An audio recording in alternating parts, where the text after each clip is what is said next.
Ew. Hey guys, welcome back to We Watch Movie. I'm Mike. I'm Jay. And this is a Patreon review for you Patreon motherfuckers. For Joe Maderos, the luchador from the ringside. I don't know. I was trying to come up with something. And The gay. The gate. Gay. Ninja Gaiden. The gate. Dude. Or is it gate? I think it's just called gate. No, it's The Gate. The gate? The Gate. Listen, this is crazy, dude. Joe, I'm so glad you picked this. This is why we love doing this, because I totally forgot this movie existed. And like, I was watching it, and like 20 minutes in, I realized that as a kid, I watched this movie like 10 fucking times as a kid. Yeah. And totally forgot it existed. Like, Yeah. you totally redeemed yourself. Totally forgot it existed, man. And like, this was... I don't remember why or how I forgot it, but dude, I saw this a bunch as a kid. Yeah, I think I did too. I didn't remember it either. It was like the goddamn.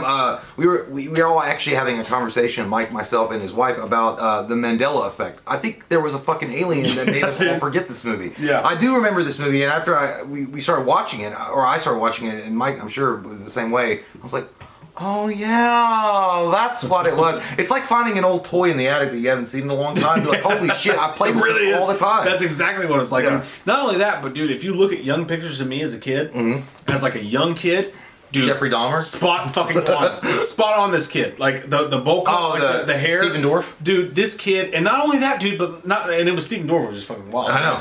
But we're like at the top of the fucking food chain, lady. not only did I look just like this kid, but I had an older sister, and she had friends that were coming over all the time, and they treated me that way. I remember specifically, my sister was on our cheerleading team when I was really young, and they won their tournament or whatever, and nobody ever gave a fuck about me, and they were all like focused on them or whatever. And they ordered this cake, and like the only piece of cake left, it was a cheerleader cake. It had a cheerleader on it. The only piece of cake. Cut the boot part? No, it was the boot part. It was the waist part. It was the vagine part. And I took that piece, and everybody was like, "You took the fucking vagina cake." And so like, what? They all started, and I started crying, and I ran up to my room and started crying, and like, and that literally happens in this movie. The kid like gets levitated. He goes up and starts crying. That was weird though. Like that. What happened to that kid was weird. You ate a vagina cake. That kid got levitated like in The Craft. Yeah. Like, and he was crying and shit. And I'm like, yeah, I would be too. Like, literally, they did black magic on me, and I levitated and touched the ceiling. Right back. And mom's not even home. But yeah, first of all, it's so weird when you remember things like that from a kid. Like nowadays, if you cut the waist part of a girly cake and you were eating it, like I'm eating vagina and I love it. But yeah, it's weird. Like back then when you were a kid, they were like, he likes vagina. I'm like, yeah, of course. Yeah, dude. But yeah, the thing about this movie, I gotta be honest. It's not the best budgeted movie of all time. I mean, the effects are kind of wonky and they're kind of out there. It's the acting and the relationship and the way they captured a time in a bottle with what it was like in the 80s. I don't know. You know, the only word I can describe this movie with is cozy. I felt cozy watching it. Like I just felt like I felt like I was. It was like a log goddamn fire going somewhere, and I was like, like watching this movie. I had just eaten Taco Tico, which is our old school local Mexican restaurant, and we rented this movie at Blockbuster, and I'm having a good time. Yeah. I don't know. It's just a cozy fucking movie. Fucking exactly. Like, it really encapsulates what it's like to be a kid in the 80s. And especially to have like an older sibling who's like trying to hang out with their friends. They're like, I just want to shoot bottle rockets. Yeah, and he has the nerdy kid that's his best friend with the glasses. And you know what's weird? I always wanted a friend like that too. Like when I'm not saying we're not friends, but I mean, you never had that kind of guy that was into D&D or fucking like knew all the, I guess I was that guy. I had like Game Genie and shit, but I mean, that kid was so cool, and he would come over and hang out with Stephen Dorff's character, the kid with the glasses. I don't know, it was really. He was also a dick face though. Like, yeah, he's kind of an asshole. He was always getting him into trouble. Stephen Dorff's character into trouble, and he was like, and I love the scene with his dad where he's like, well, so he said this happens, or it was like, listen.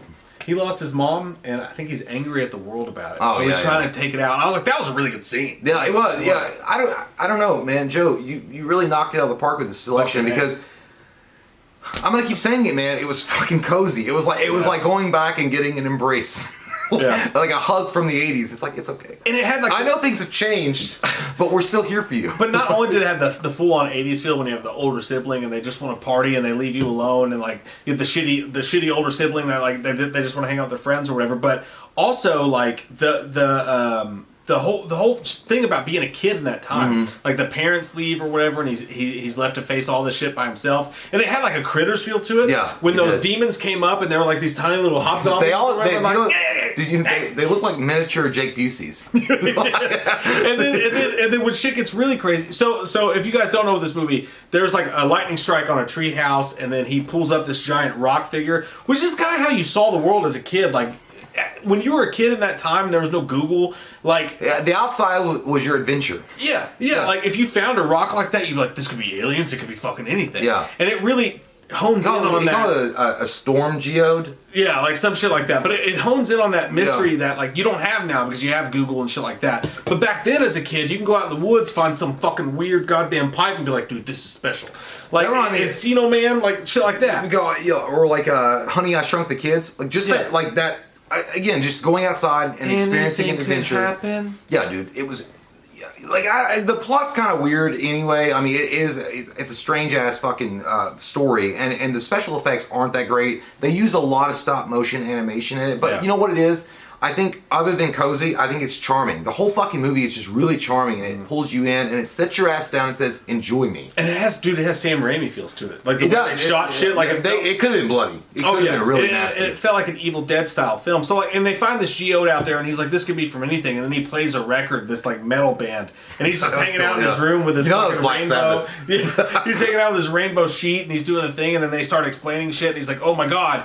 And then you find out they open up this portal to all these demons to come out or whatever, and they did the exact things that on accident, completely by accident, they took the exact steps to release these demons onto the world. That's what I do when I go to the toilet. Release the demons onto the world. By the way, if I shit after eating Mexican and light a candle that's sandalwood beach ocean flavor, you got them screaming demons. The demons are free to roam. Hey, you know what?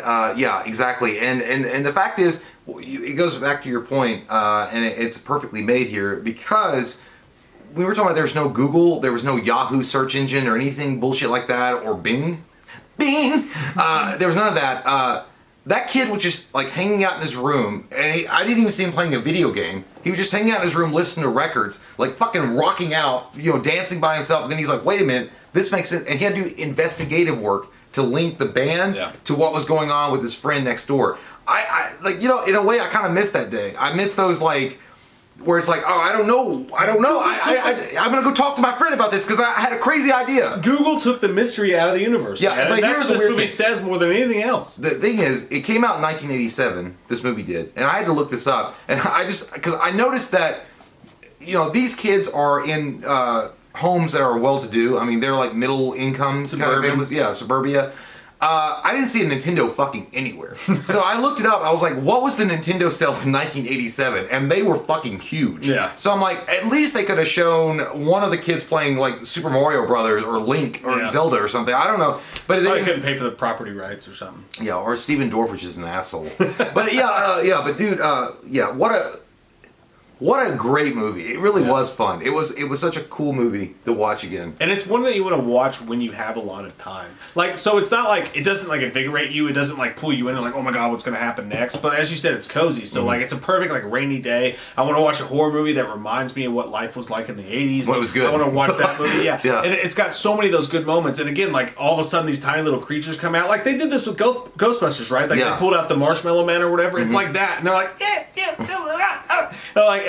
but then, flush me, Jay. Flush me. No. But then also, it's got the Poltergeist feel to it, where like some shit actually fucking happens and people start to die, even though what happens happens. But like the tornado in the fucking house happens and all this crazy shit happens. Yeah. And like when you're a kid and the parents go away. And I do like the redemption arc from the sister. Yeah, I do that too. Was cool stuff. She was such a fucking bitch. I know she was. She was a huge whore. She just left him there in the fucking house, and then his fucking dog died. And she's like, "Hey, my friend." I grew up at a time where I told on my sister to my parents because she had her friends over when they were gone, and they were watching MTV Grind and dancing in the house. And I literally told my mom on them, like, if you're a kid who was from that time period, right, and you had an older sibling who literally just did not give a fuck about you at all, or your existence. This movie will relate to you so hardcore because that's what it was about. Yeah, you know what I mean. And then like also this crazy wild shit, the supernatural thing in the background. Yeah, and then it turns into this Poltergeist type movie. Like it's not perfect. It's got a million fucking problems, but god damn if it doesn't hit the right notes. You know what I feel like this is like